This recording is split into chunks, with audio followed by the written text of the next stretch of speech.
तर ठाकरे बंधूंच्या युतीची घोषणा अखेर झाली आहे आणि यावर जोरदार टीका भाजप नेते महसूल मंत्री चंद्रशेखर बावनकुळे यांनी केली आहे। मुंबईकर हा केवळ आता विकासासाठी मतदान करणार आहे असं यावेळेला बावनकुळे म्हणाले।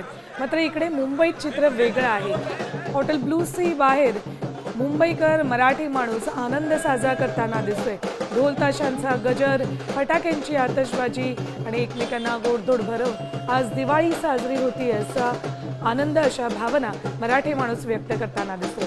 इकडे हॉटेल ब्लू सी मध्ये अगदी 5 ते 7 मिनिटात पत्रकार परिषद उद्धव ठाकरे आणि राज ठाकरे यांनी घेतली आणि यात अगदी मोजक्या वाक्यांमध्ये युतीची घोषणा झाल्याचं जाहीर केलं। मात्र जागा वाटप सांगणार नाही अशा थेट शब्दात राज ठाकरे यांनी जागा वाटप सांगण्यास नकार दिलाय।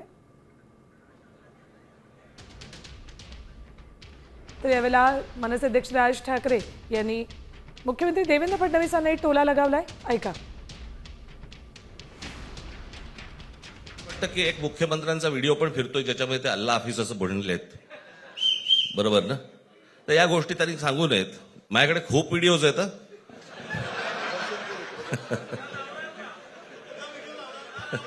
काय ते काय बोलतात त्याच्यावरती माझे व्हिडिओ तयार असतील।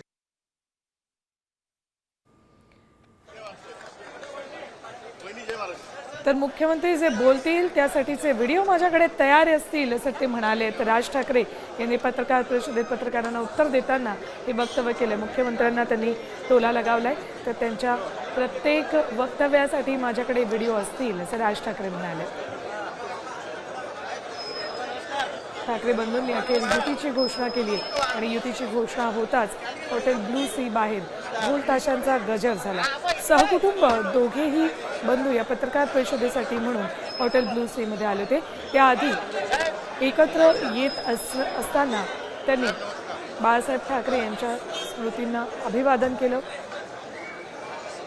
बाळासाहेब ठाकरे यांची इच्छा 20 वर्षांनंतर पूर्ण होते, म्हणूनच आज अधिकृतरित्या युतीची घोषणा करण्यापूर्वी बाळासाहेब ठाकरे यांच्या स्मृतीस्थळावर जाण्याचा निर्णय उद्धव आणि राज ठाकरे यांनी घेतला आणि त्यानुसार आधी उद्धव ठाकरे हे सहकुटुंब राज ठाकरे यांच्या शिवतीर्थ या निवासस्थानी गेले आणि त्यानंतर त्यांनी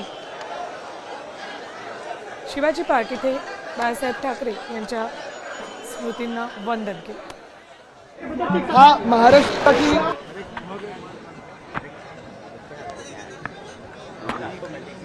नाही जात मी पुढे तरी बोलतोय तरी पण तर आदित्य ठाकरे यांची प्रतिक्रिया आलेली, काही क्षणात आपण ती प्रतिक्रियाही बघणार आहोत। तर ठाकरेंच्या या पिढ्या एकत्र येताना दिसत आहेत आणि त्यासाठी म्हणून हे फोटो सेशन सुद्धा पत्रकार परिषदेनंतर झाले। ज्यांनी म्हणून हे दोन्ही भाऊ एकत्र यावे यासाठी प्रयत्न केले त्या सगळ्यांना स्टेजवर बोलून फोटो काढले।